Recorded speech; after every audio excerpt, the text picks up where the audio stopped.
राधे राधे प्रिय दर्शकों, जिंदगी का सफर चैनल में आपका स्वागत है। मध्य प्रदेश के सतना जिले में रघुनाथगंज नामक एक गांव था। उसी गांव में रहा करती थी बिमला जी। बिमला जी विधवा थी। उनके घर में उनका जवान बेटा और बहू रहा करते थे। बिमला जी के बेटे का नाम सुभाष, बहू का नाम निधि और एक छोटी सी प्यारी सी पोती भी थी जिसका नाम वर्षा। वर्षा की उम्र 6 वर्ष की थी। विमला जी आज सुबह 7 बजे उठ गई थी क्योंकि आज धनतेरस का दिन था। विमला जी ने पहले किचन में पड़े हुए बर्तनों को साफ किया, फिर घर में झाड़ू लगाया, पूरे घर में पोछा लगाया, पूरे घर को साफ सुथरा किया। फिर उन्होंने अपने पूजा पाठ की तैयारी करने लगी। वह सुबह 5 बजे नहा ली, पूरे घर में गंगा जल का छिड़काव करी, फिर पूजा घर में गई। सारे पूजा के बर्तनों को साफ किया, मंदिर को साफ किया। यह सारे काम निपटाते हुए सुबह के 6 बज चुके थे। बिमला जी घर से बाहर निकली और एक छोटे से बगीचे में, जहां उन्होंने खुद फूल लगा रखे थे, ताजे फूलों को तोड़ कर लाई, बेल पत्र तोड़ कर लाई और शिव जी की पूजा करने के लिए थाली सजाई। 6 बजे से पूजा करने बैठ गई। हाथों से घंटी टन टन बजाते हुए ओम नमः शिवाय का जाप करते हुए बिमला जी अपने पूजा में लीन थी। शिव जी का दिन था, इसीलिए बिमला जी की पूजा ज्यादा लंबी चली। करीब 1.5 घंटे तक बिमला जी शिव जी को नहलाया। एक थाली में रखकर पहले पानी से, फिर उस पानी को ले जाकर तुलसी के पौधे में डाल दिया। फिर शिव जी को दूध से नहलाया और उस दूध को बाहर बैठी हुई बिल्ली को दे दिया। फिर रुद्राक्ष की माला पानी से धोया। इसी तरह से बिमला जी पूजा करती रही। शिव जी को चंदन घोट कर लगाया। धतूरा, बेलपत्र, चंदन, टीका, कई प्रकार के फूलों से उनका पूजा पाठ किया, आरती किया। आज बिमला जी की पूजा सुबह से 1.5 घंटे तक चलती रही। बिमला जी की बहू निधि, जो अपने कमरे में सो रही थी, माँ के सुबह से उठ जाने से पहले तो खटपट की आवाज, अम्मा के हाथ में जो घंटी थी, टन टन टन की आवाज करती हुई सीधे बहू के कानों तक जा रही थी। निधि तकिए से अपने कानों को दबाती और सोने की कोशिश करती। जब नींद खुलती तो बड़बड़ाती, यह बुढ़ी सठिया गई है, सुबह से घंटा बजा रही, लगता है आज ये भगवान को प्रकट कर ही लेगी। गुस्से से दोनों कान को दबाकर फिर से सोने की कोशिश कर। सुबह के 7:30 बज चुके थे। वर्षा भी उठ गई। पूजा की आवाज सुनकर पूजा वाले कमरे में गई। दादी, मम्मी, मम्मी कहाँ है? विमला जी ने कहा, बेटी, तेरी मम्मी अपने कमरे में ही होगी, तू बैठ, तुझे प्रसाद देती हूँ। लेकिन वर्षा ने कहा, दादी, मम्मी के पास जाना है। वर्षा अपनी माँ के पास चली गई। अब तक जो निधि सोने की कोशिश कर रही थी, बेटी की आवाज सुन उसे उठना पड़ा मजबूरी बस। आंख मलते हुए वह उठकर आई। सास के कमरे में झांक कर गुस्से से मन में बड़बड़ाती हुई बोली, यह बुढ़िया आज सुबह 4 बजे से उठकर ना जाने कौन सी पूजा कर रही है, सोने नहीं दिया। निधि देर रात तक मोबाइल चलाती रही, जिसकी वजह से उसकी नींद पूरी नहीं हो पाई थी। इसीलिए सुबह ही वह 2-3 बजे सोई थी और उसे जल्दी उठने का मन नहीं था। उसका नींद के मारे मूड खराब हो गया था, चिड़चिड़ करती रही। लेकिन उसे अपनी बेटी वर्षा को स्कूल भेजना था, इसीलिए पूजा वाले घर के पास गई और सास की तरफ मुंह करके कहती है, अभी तुम्हारी पूजा खत्म नहीं हुई? सारी रात पूजा करती रह गई। अभी किचन में ना तो चाय बनी है ना नाश्ता। वर्षा को स्कूल भेजना है, उसका टिफिन जल्दी से तैयार करो। उसने अपनी सास विमला जी को ऑर्डर दिया और फिर से बाथरूम में चली गई। वर्षा उठकर सोफे में बैठ ऊँघती रही। निधि अपने सास को जब शुरू शुरू में ससुराल आई थी तो मम्मी कहकर बुलाया करती थी। कभी कभी तो मम्मी जी भी लगा दिया करती थी, या कि जब पति सामने होता तो मम्मी जी कहती। लेकिन सुभाष भोपाल में नौकरी करता था, इसीलिए वह घर में कम ही रहता था। घर पर बिमला जी बहू और पोती ही रहा करती थी। तब निधि अपनी सास को तू तराज कहकर ही बोला करती थी। मम्मी जैसे शब्द अपने मुंह से निकाला ही नहीं करती थी। काम का आर्डर देती, बस यही उसका काम था। लगता था कि वह इस घर की मालकिन है और बिमला जी इस घर की नौकरानी। इसी अंदाज से निधि अपने सास के साथ बात किया करती थी। बिमला जी कहती हैं, पूजा खत्म ही हो गई है बहू, अब मैं किचन में ही आ रही हूँ। निधि ने कहा, मेरा टिफिन भी बना देना। निधि एक प्राइवेट क्लिनिक में नर्स का काम करने जाया करती थी। निधि कहती थी कि मैंने अपने पढ़ाई के समय में नर्स की ट्रेनिंग की है, इसीलिए उसके घर वाले कोई नहीं रोकते थे। निधि अपने मन से ही क्लिनिक में नौकरी करने जाती थी। इसीलिए उसने कहा, मेरा भी टिफिन बना देना। वर्षा के साथ साथ मुझे आज सुबह जल्दी निकलना है। उसने बाथरूम से ही आवाज दिया। बिमला जी पहले सबके लिए चाय बनाई, वर्षा के लिए दूध और हॉर्लिक्स गर्म करके घोलकर उसे पीने को दिया। फिर उसे भी नाश्ता करवाया। निधि बाथरूम से निकली तो उसके लिए चाय और नाश्ता खुद ही साथ ले जाकर दी। निधि ने कहा, अभी तक सिर्फ चाय ही बन पाई है क्या? मैं जल्दी निकलने वाली हूँ, टिफिन कहाँ है? बिमला जी ने कहा, बहू बस टिफिन रेडी ही हो गया है। वर्षा के लिए एक पराठा बना दी हूँ, अब तुम्हारे लिए बना रही हूँ। आलू गोभी की फ्राई सब्जी बनाई हूँ, जल्दी ही सब तैयार है। निधि चिल्लाते हुए बोली, जब देखो आलू गोभी मटर टमाटर ही तलकर दे देती हो, कुछ अच्छा सा नहीं बना सकती? सुबह से तो पूजा पाठ का ढोंग करती हो और जब मेरे जाने का टाइम होता है तो जैसे तैसे करके कुछ भी तलकर दे देती हो। विमला जी ने कहा, बहू आज ही तो थोड़ा सा ज्यादा टाइम लिया है पूजा में, वैसे भी मैं अपने पूजा का समय निकाल सकूं इसीलिए सुबह जल्दी उठ जाती हूँ और आधे घंटे में ही पूजा पाठ खत्म कर लेती हूँ। आज तेरस का दिन था, शिव जी का दिन माना जाता है, जिसकी वजह से मैंने थोड़ा ज्यादा टाइम तक पूजा किया है। आज खा ले बहू, कल से कुछ अलग बनाऊंगी। निधि गुस्से में टिफिन को छीनकर अपने बैग में रख लेती है और वर्षा का टिफिन उसके स्कूल बैग में उसका हाथ पकड़ते हुए उसे लेकर चली जाती है। बिमला जी ने आज व्रत रखा था। बहू और पोती को नाश्ता देने के बाद खुद के लिए मूंगफली भून लेती हैं और गुड़ के साथ मूंगफली नाश्ते में खाती हैं। पानी पी लिया। आज उन्हें बाहर का या घर का कुछ भी नहीं खाना था, हल्का आहार करना था। काम भी घर का बहुत ज्यादा था, किचन गंदा हो गया था। उन्होंने किचन साफ किया और झाड़ू पोछा किया। इसके बाद शाम को भी तो खाना बनाना था, अपने लिए भी तो प्रसाद तैयार करना था। इसीलिए बिमला जी अपने लिए थोड़ा सा साबूदाना का खीर बनाकर अलग रख ली और फिर बहू और पोती के लिए खाना बनाना शुरू कर दिया।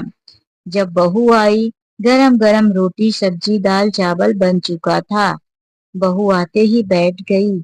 टेबल पर बिमला जी दाल चावल सब्जी रोटी सलाद ले जाकर रख दी।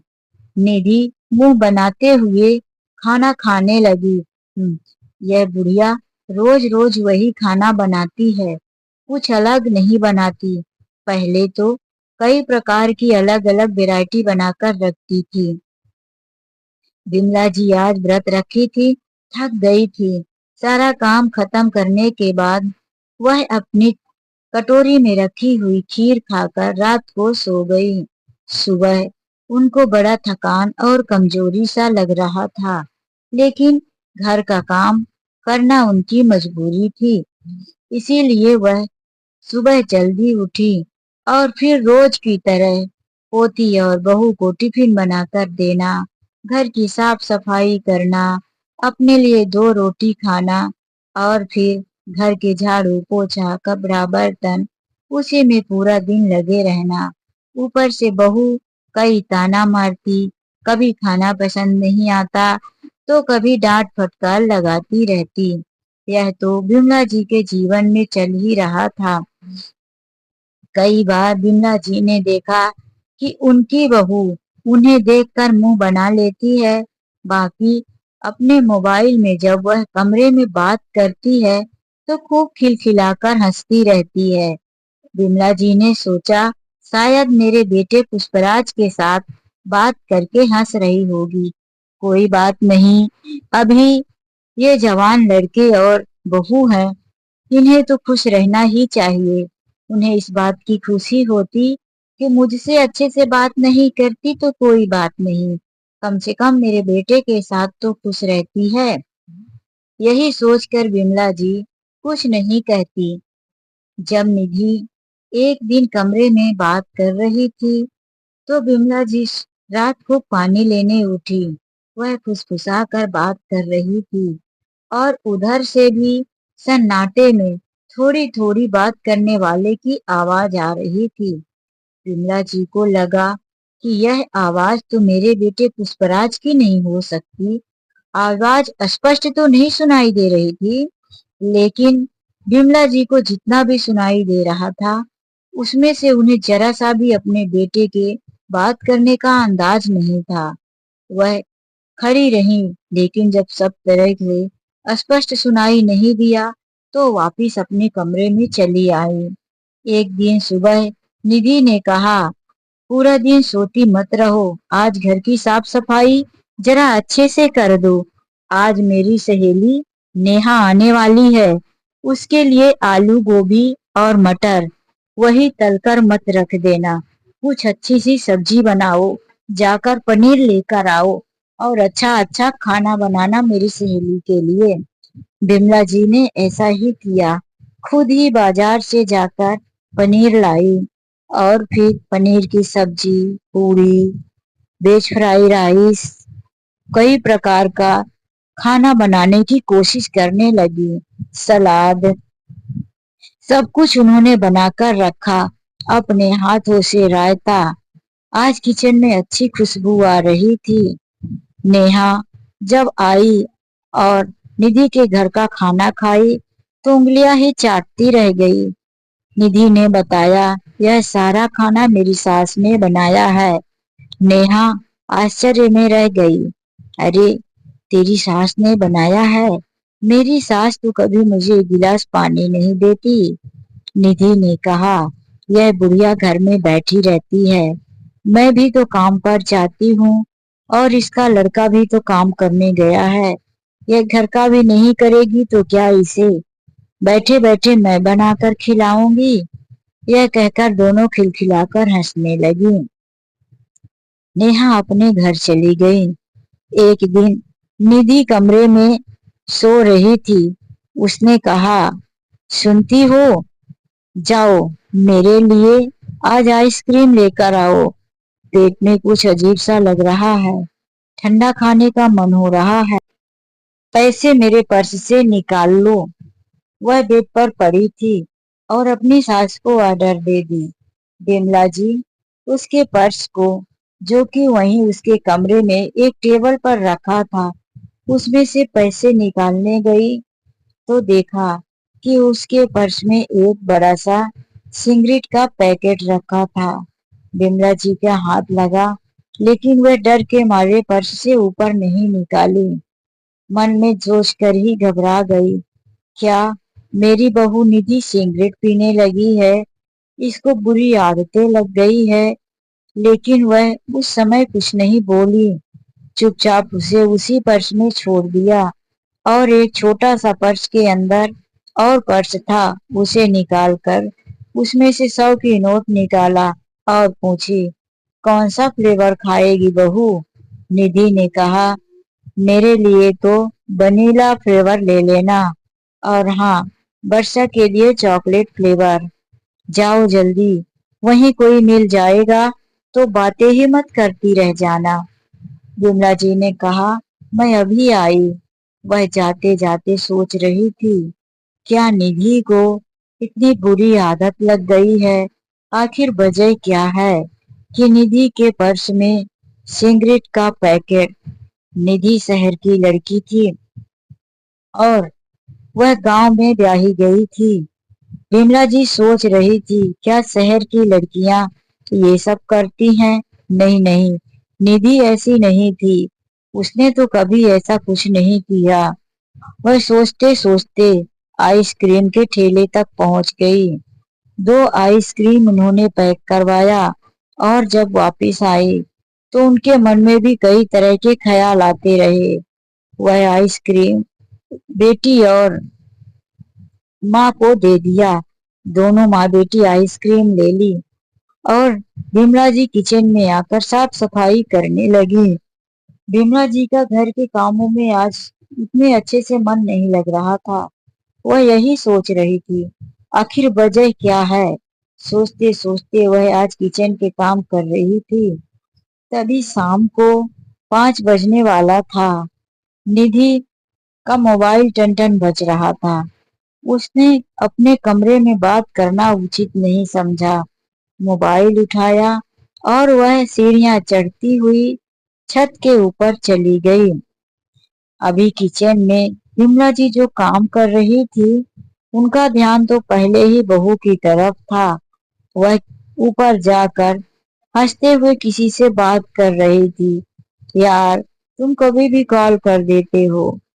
तुमको बताया ना कि मेरे घर पे बुढ़ी रहती है, मेरी पहरेदार बनी है, बॉडीगार्ड बनकर मेरे पीछे पीछे लगी रहती है। अच्छा हुआ बुढ़िया किचन में काम कर रही है, वरना पूछ बैठती, बहू किसका फोन है? सुभाष का होगा तो मुझे भी बात करवाना। उधर से किसी ने कहा, चलो अब कर भी क्या सकते हैं, तुम किसी तरह से उस बुढ़िया को झेलो। उसका नाम पुष्पराज था। उसने कहा, निधि, कल हम लोग क्लिनिक से छुट्टी लेकर गुलाब बाग घूमने जाएंगे और फिर होटल में खाना खाएंगे। तुम अपनी उस बुढ़िया सास को बोल देना कि तुम्हारी बेटी वर्षा को स्कूल से लेकर आएगी।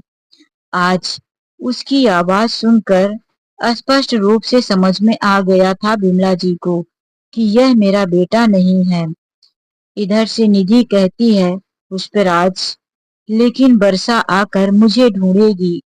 तो उसने कहा, यार इतना तो एडजस्ट करना पड़ेगा, वह बुढ़िया संभाल लेगी, तुम क्यों चिंता करती हो?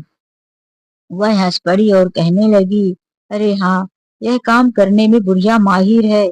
घर का काम, बच्चे संभालना तो वह बाखूबी जानती है। चलो तो फिर ठीक है, कल बाहर खाना खाएंगे, घूमेंगे, एंजॉय करेंगे। तभी बिमला जी का पैर थोड़ा सा सरका और एक ईंट का टुकड़ा जो कि साइड में रखा था, वह सीढ़ियों से नीचे गिर पड़ा। बिमला जी डर कर उतरने लगी तो सीढ़ी से 2-3 बची थी, उसमें से सरक कर गिर गई। निधि जल्दी से देखी तो वह देख ली कि उसकी सास है।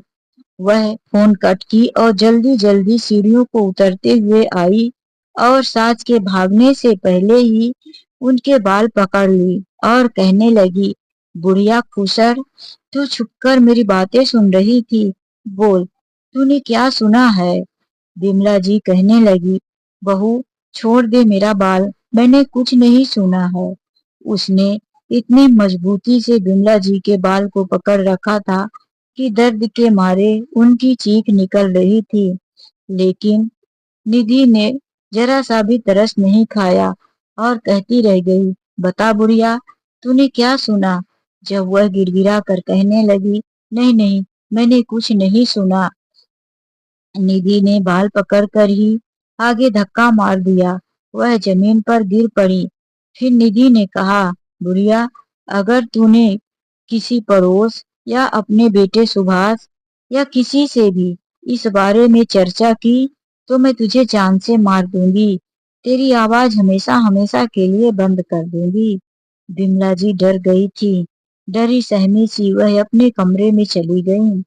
इधर निधि भी मोबाइल लेकर अपने कमरे में गई, दरवाजा बंद की और फिर से पुष्पराज को फोन लगाकर कहती है, सब गड़बड़ हो गया यार, उस बुढ़िया ने सब कुछ सुन लिया है। अगर सुभाष से कह दिया तो सुभाष तो हमें जिंदा नहीं छोड़ेगा, वह हमें मार ही डालेगा और तुम्हारे साथ ना जाने क्या करेगा। उसकी तो बड़ी बड़ी पहचान है, उसके कई दोस्त पुलिस में है और वह खुद वकील है। यह सुनकर पुष्पराज भी डर गया कि अब क्या करूं। फिर उसने कहा, अब देखो कुछ तो करना पड़ेगा। तुम्हारी बुढ़िया सास ने हम दोनों के बारे में सुन लिया है तो उसके बारे में कुछ करना पड़ेगा। इधर निधि ने कहा, क्या करेंगे, क्या कर सकते हैं हम, अब तो हम कुछ भी नहीं कर पाएंगे। उसने कहा, अरे यार डरती क्यों हो, बुद्धि है, बस कितनी बड़ी उसकी जान है, किसी दिन मर मुरा जाएगी, वो भी हम दोनों की वजह से। निधि डर गई, हम दोनों की वजह से। पुष्पराज ने कहा, फोन रखता हूँ, कल जल्दी से क्लिनिक आ जाना और फिर दोनों मिलकर बातें करेंगे। निधि का मन नहीं लग रहा था और इधर विमला जी का भी आज किसी काम में मन नहीं लग रहा था। वह मन ही मन सोच रही थी, यह मेरे बेटे को धोखा दे रही है। मेरा बेटा जो मेहनत करके एक एक पैसा इसके लिए भेज रहा है, इसके सारे शौक पूरा कर रहा है, यह मेरे बेटे को धोखा दे रही है, मेरे खानदान को बर्बाद कर देगी। ना जाने कैसे आदमी के चक्कर में पड़ गई है। यह जरूर उसी के साथ हंस हंस के बातें किया करती थी और मैं सोच रही थी कि मेरे बेटे सुभाष के साथ बात कर रही है, मेरी पोती के फ्यूचर को यह बर्बाद कर रही है, उसके भविष्य का क्या होगा यह तो अपनी बच्ची के बारे में भी नहीं सोच रही है। इधर निधि चुपचाप सुबह उठी और नहा धोकर अपना बैग ली और क्लिनिक चली गई। बोली, बुढ़िया तू वर्षा को तैयार करके स्कूल छोड़ देना, समझ गई ना, और ज्यादा मुंह मत चलाना। बिमला जी कुछ नहीं बोली, वह चली गई। जल्दी उधर आज पुष्पराज भी आ गया था, दोनों मिलकर बातें करने लगे।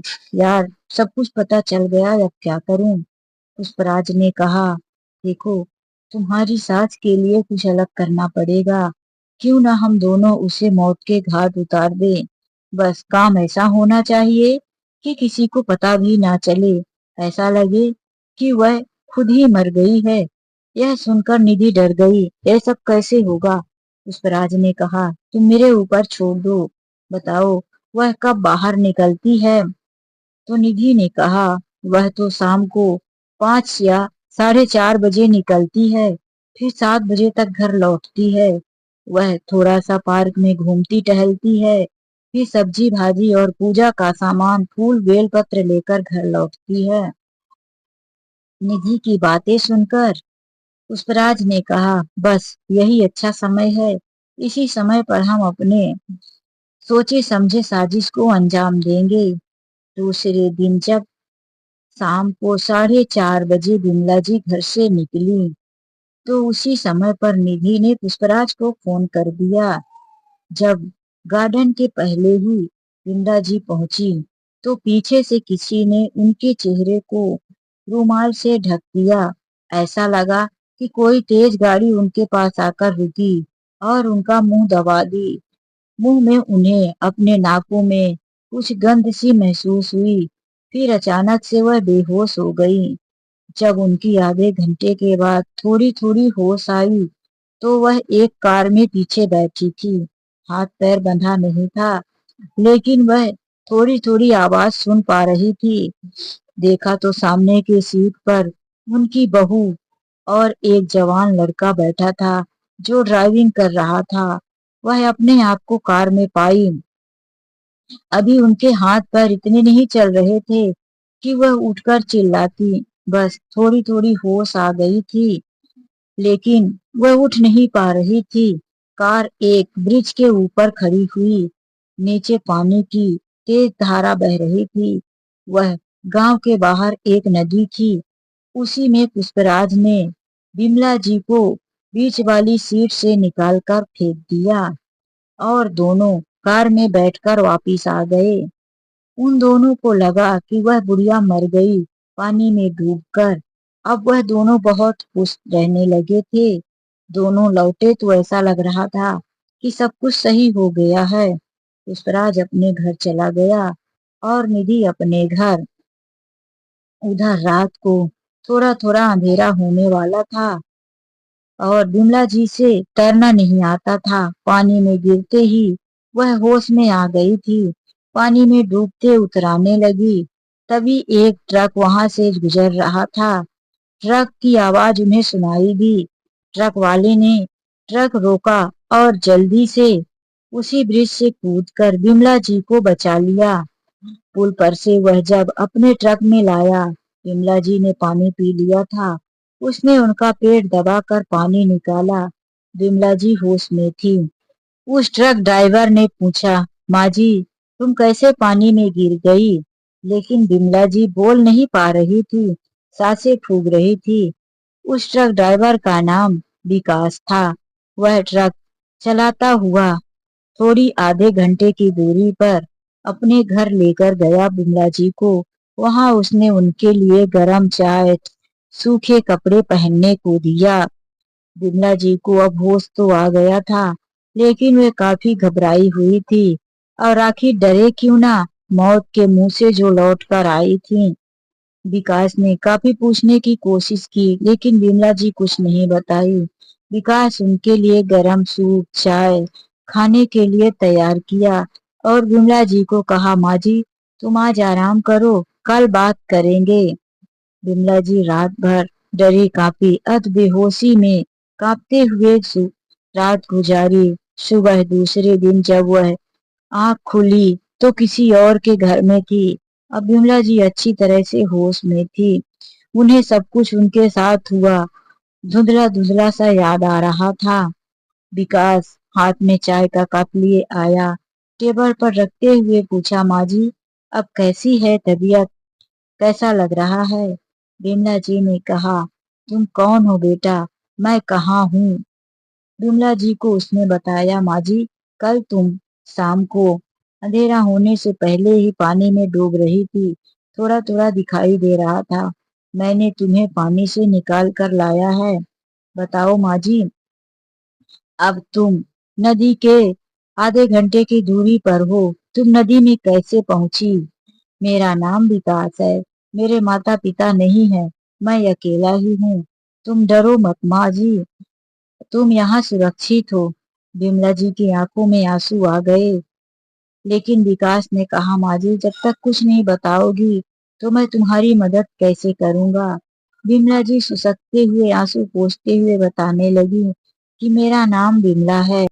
मेरा नाम बिमला है। मेरे पति इस दुनिया में नहीं है।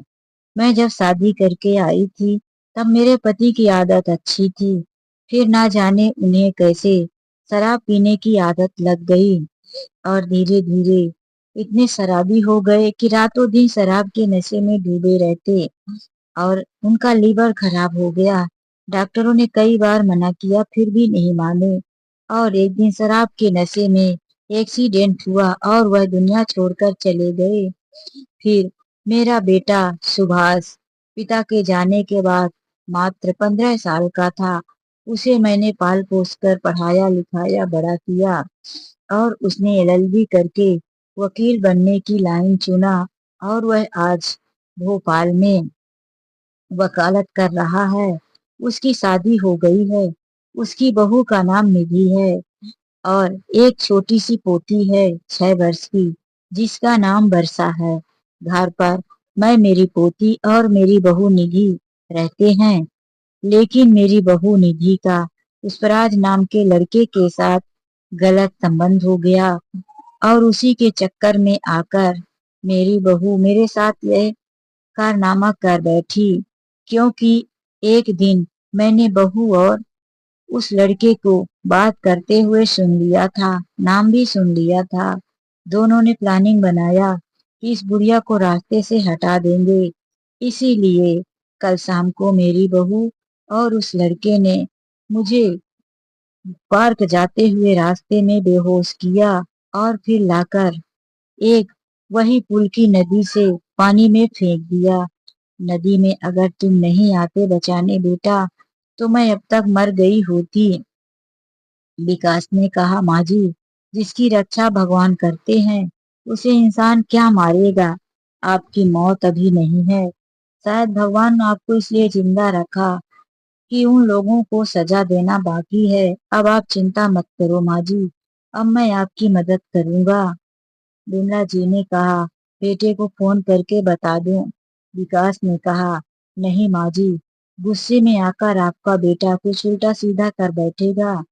पहले हम उन्हें सबक सिखाते हैं, फिर आपके बेटे को भी बता देंगे। आपके बेटे ने आकर यदि अपनी पत्नी के साथ मारपीट किया या कुछ और गलत किया तो इससे काम बिगड़ जाएगा। बिमला जी भी अपने बेटे को फंसाना नहीं चाहती थी, इसीलिए वह विकास की बात मान गई। विकास उनके लिए मार्केट से लाल साड़ी, चूड़ी, बिंदी, सिंदूर सब कुछ लेकर आया और कहने लगा, माँ जी, अब हम उन लोगों से बदला लेंगे। रात को बिमला जी लाल साड़ी, सिंदूर, चूड़ी और छनकती हुई पायल पहनकर पुष्पराज के घर के पास पहुंच गई। विकास ने पुष्पराज के बारे में दिन में ही सब पता लगा लिया था कि एक नंबर का शराबी, अय्याश, बिगड़ा हुआ लड़का है। उसके परिवार में उसके माता पिता कोई नहीं। वह भी निधि के साथ दिन में क्लिनिक में काम करता, रात में होटल से खाना लाता, साथ में शराब की बड़ी बोतल, और उसे पीकर नशे की हालत में वह निधि से बातें करता और फिर रात को सो जाता।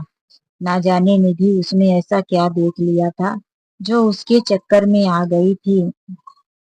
इसीलिए विकास ने, वह जब शराब पी रहा था, शराब के नशे में था, चुपके से उसके घर के अंदर घुस गया था। वह जब अच्छी तरह से शराब के नशे में आ गया तो उसने बिमला जी को भी अंदर बुला लिया। बिमला जी के पैरों पर सिंदूर के ऐसे निशान लगा दिए जैसे कि कहानियों में सुना जाता है कि भूतनी के पैर उल्टे होते हैं, एड़ियां आगे होती हैं और आगे एड़ियां करके चलती हैं।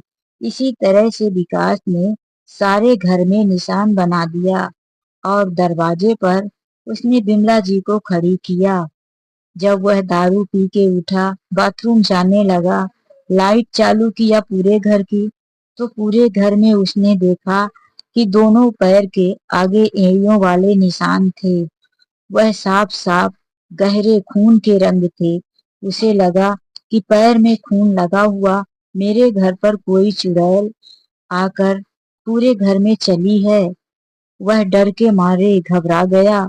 दरवाजे की तरफ देखा तो उसे लाल साड़ी, चुनरी और खून लगे हुए रंग से खड़ी थी बिमला जी। वह आगे बढ़ा कि बिमला जी पायल छन छन करती हुई आगे बढ़ गई और विकास ने दरवाजा खींचकर बंद कर दिया। वह और भी डर गया कि दरवाजा अपने से बंद हो गया और अभी अभी हमने बिमला जी की आत्मा को देखा। वह डर के मारे अंदर आया और फिर निधि को फोन किया। निधि, तुम्हें पता है, अभी अभी मैंने तुम्हारी सास की आत्मा को देखा। वह मर कर भूत बन चुकी है, हमारे घर में हमसे बदला लेने आई थी। निधि ने कहा, आज तुमने ज्यादा पी लिया है, इसीलिए तुमको सब उल्टा सीधा दिखाई दे रहा है। तुम सो जाओ, सुबह बात करूंगी। उसे रात भर बेहोशी में नींद नहीं आती। वह जब भी लाइट चालू करता वह निशान उसे दिख जाते। दूसरे दिन जल्दी से दोनों ऑफिस वहां क्लिनिक में मिले और सारी बात बताई, लेकिन निधि उसकी बात मानने को तैयार नहीं थी। अब दूसरे दिन बारी थी निधि की। निधि दरवाजा खोलकर अपने कमरे में चली गई थी। तभी बिमला जी आकर किचन में छुप गई थी। निधि जब कमरे से निकलकर किचन में आई, अंधेरा था। बिमला जी सफेद साड़ी, खुले बाल, मुंह में चारों तरफ रंग लगाकर ऐसा कि जैसे मुंह से खून बह रहा हो, और उन्होंने पैर में ऐसे ग्लव्स पहने थे जिसकी एड़ियां आगे की तरफ थी। यह सब सोची समझी साजिश के तहत था। विकास उनकी मदद करने के लिए आसपास ही था कि मामला बिगड़ा तो वह आकर मदद करेगा। किचन में खड़ी थी, हाथ में बड़ा सा चाकू लिए, जिसे देखकर निधि घबरा गई। वह जोर से चीखी, आगे बढ़ी, लाइट चालू की तो उसे कुछ दिखाई नहीं दिया, बस उसे ही उल्टे पैरों के निशान दिखाई दिए। वह भागी भागी कमरे में गई और उसने भी फोन किया पुष्पराज को। पुष्पराज, जैसा तुम कल कह रहे थे, आज मेरे घर, यहाँ तक कि मेरी सास की आत्मा चाकू लेकर मुझे मारने आई थी। अब वह मुझे नहीं छोड़ेगी, मुझसे बदला लेगी। पुष्पराज ने कहा, अब जब तुम्हारे ऊपर पड़ी तब समझ में आया। कल तो कह रही थी कि ऐसा भूत प्रेत आत्मा कुछ नहीं होता। रात को पूरी रात निधि डरी सी सोई रही, बच्ची को भी अपने साथ लेकर। लेकिन बच्ची तो चैन से सो रही थी, उसे क्या चिंता थी। निधि घबराई हुई थी। दोनों यही सोचते रह गए कि अब बिमला जी की आत्मा वापिस आ गई है, हमें छोड़ेगी नहीं। दूसरे दिन क्लिनिक में भी यही बातें करते रहे। रात को जब पुष्पराज अपने कमरे में फिर से नशे की हालत में घर पे था, तो फिर वही दृश्य। बिमला जी आज उसके घर सफेद साड़ी, चाकू, मुंह में रंग खून जैसा लगाए उसके आसपास दिखाई दी। एक तो वह नशे में था और दूसरा बिमला जी और विकास की साजिश। वह काफी घबरा सा गया था। उसने उठा और अपने कांच के गिलास से आगे की तरफ फेंका, जहां उसकी गिलास घड़ी में टकराकर गिर गई और उसके हाथ में कांच उठाते हुए कांच भी लगा। सुबह उससे खाना बनाने को नहीं हो रहा था, तो उसने निधि को बोला, निधि, आज मेरे लिए भी टिफिन बना लेना, क्योंकि कल मैं शराब पी रहा था और तुम्हारी सास की आत्मा मुझे परेशान कर रही थी। मैंने तुम्हारी सास को कांच की गिलास से मारा तो गिलास जाकर घड़ी में टकराई और फिर गिलास और घड़ी दोनों टूट गए। उठाते हुए मेरे हाथ में कांच लग गया है। निधि दो टिफिन बनाई। क्लिनिक दो ही कमरे का था। आगे आकर पेशेंट बैठा करते थे और अंदर चेकअप के लिए एक बड़ा बेड रखा था। वहीं पर एक ट्रैक सा था, उसी में अपना पर्स रख दिया। विकास पेट दर्द का बहाना करके पेशेंट बनकर गया। वहां पुष्पराज भी था, अभी मेन डॉक्टर नहीं आए थे। विकास यह देखकर ही गया था, तो पुष्पराज ने कहा, अंदर जाकर लेट जाओ, मैं चेक करता हूँ। पुष्पराज अंदर लेट गया, पर्दा बंद था। विकास ने इसी मौके का फायदा उठाया और जल्दी से निधि का टिफिन खोला और दोनों में एक एक मांस का टुकड़ा डाल दिया और वह चेकअप किया। बाहर पुष्पराज ने उसे दवाई दी, वह जल्दी से वहां से चला गया। बाहर उसने आकर दवाइयों को फेंक दिया। उसे कोई बीमारी तो थी ही नहीं। जब पुष्पराज टिफिन खाने लगा तो उसमें मांस देखकर वह गुस्से में हो गया। निधि, तुमको पता है, भले मैं शराब पीता हूँ लेकिन मांस नहीं खाता। तुम मेरे लिए नॉनवेज लेकर आई हो। निधि ने टिफिन खोला तो उसमें भी मांस का टुकड़ा था। वह डर गई। मैंने ऐसा कुछ नहीं किया पुष्पराज, देखो मेरे टिफिन में भी मांस है। यह जरूर मेरी सास की ही की हुई हरकतें हैं। जरूर मेरी सास ने ही हम दोनों के सब्जियों में मांस के टुकड़े डाले हैं। यह बातें बुरी तरह से पुष्पराज के दिमाग में उथल पुथल मचा रही थी। दोनों की रात की नींदें हराम थी। निधि अपनी बच्ची को लेकर डरी सहमी सी घर में रहती, लेकिन पुष्पराज अपने घर में नींद की गोलियां लेने लगा और शराब की मात्रा बढ़ा दी। नींद और शराब के नशे में रहने लगा।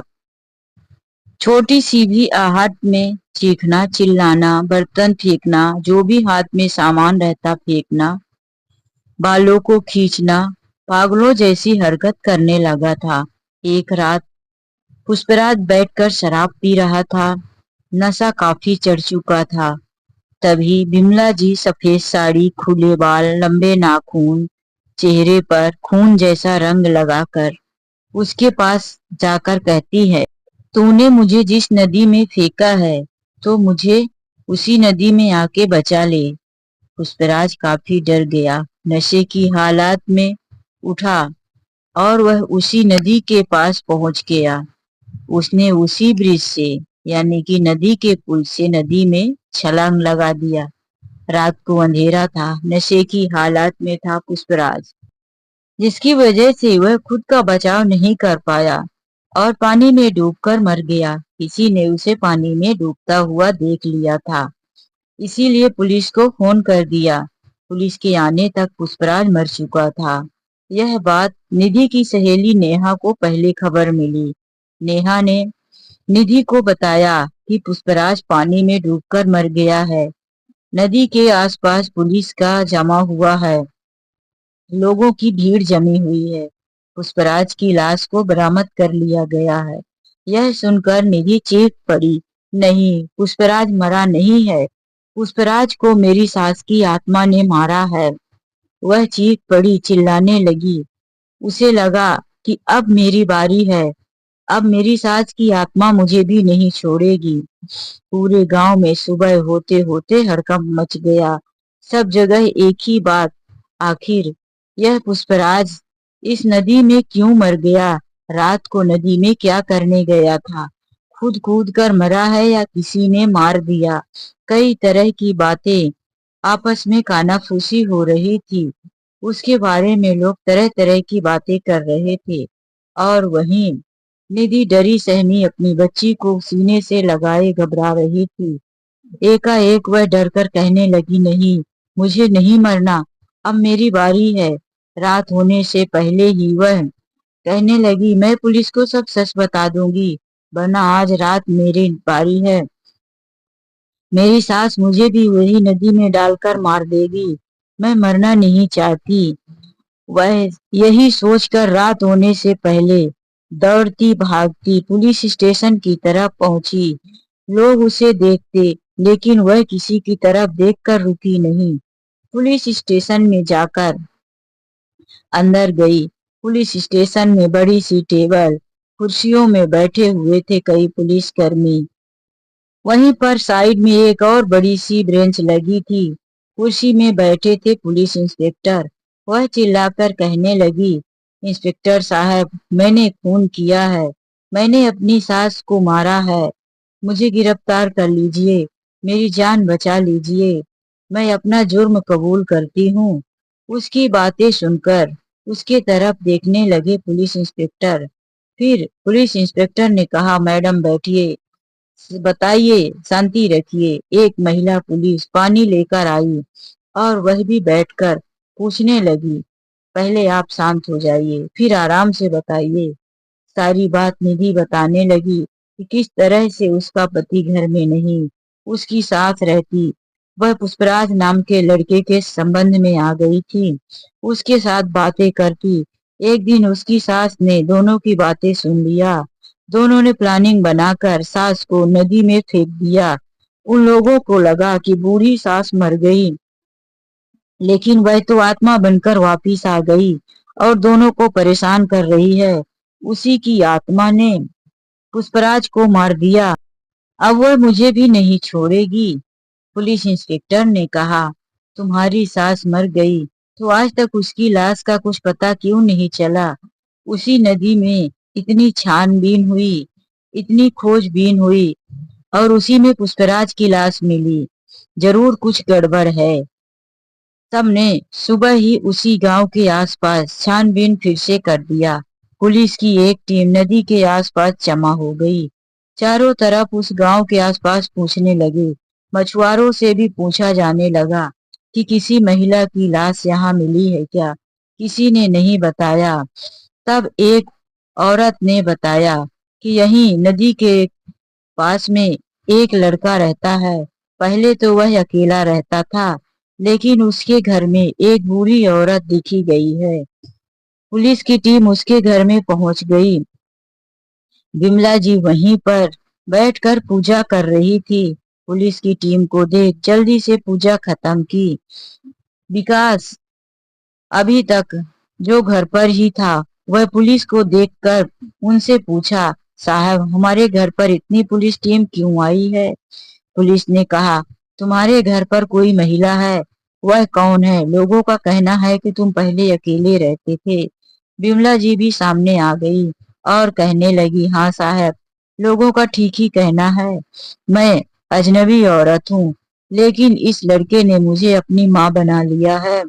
बिमला जी और विकास ने सारी बातें पुलिस को बताई कि किस तरह से विकास ने उसकी जान बचाई और उसे अपने घर में पनाह दिया। विकास की बातें सुनकर पुलिस वालों ने कहा, काम तो तुमने अच्छा किया है, लेकिन तुम्हें पुलिस में खबर करनी चाहिए।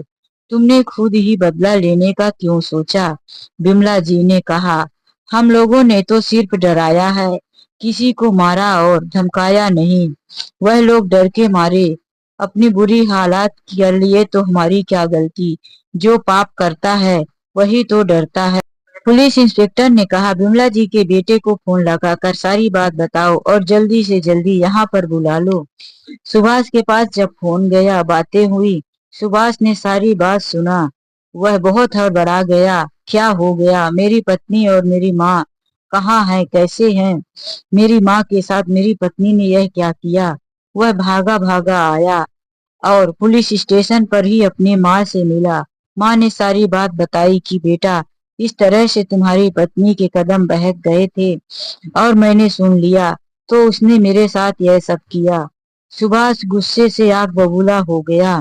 वह पूछा कि कहाँ है अभी निधि? निधि लॉकअप में थी। उसके पास बाहर से ही उसे मिलने की इजाजत दी गई। बड़े ही गुस्से में सुभाष था। लॉकअप में दो छड़ों के अंदर हाथ डालकर वह उसके बाल पकड़कर खींचकर पीटना चाहता था, लेकिन महिला पुलिस साथ में थी। वह उसे मार ना पाया, लेकिन उसे बहुत डांटा और बहुत भला बुरा कहा। इसके बाद उसने कहा कि आज से तेरा और मेरा कोई संबंध नहीं। वह पुलिस इंस्पेक्टर से कहने लगा, साहब इसमें मेरी माँ की कोई गलती नहीं है, मेरी माँ को छोड़ दीजिए।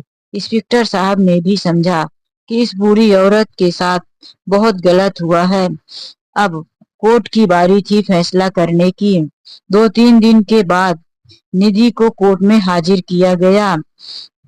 वहां पर उसके केस की सुनवाई हुई। सारी बातें सामने आई। वहां निधि के अलावा माजी, सुभाष और विकास भी था। सबने अपनी अपनी बातें रखी। वहां जज साहब ने सबकी बातें गंभीरता से सुनी और समझे। फिर उन्होंने कहा कि निधि ने अपनी सास को जान से मारने की कोशिश की, इसीलिए निधि को सजा दी गई। 20 साल की सजा निधि को हो गई। निधि जेल में है।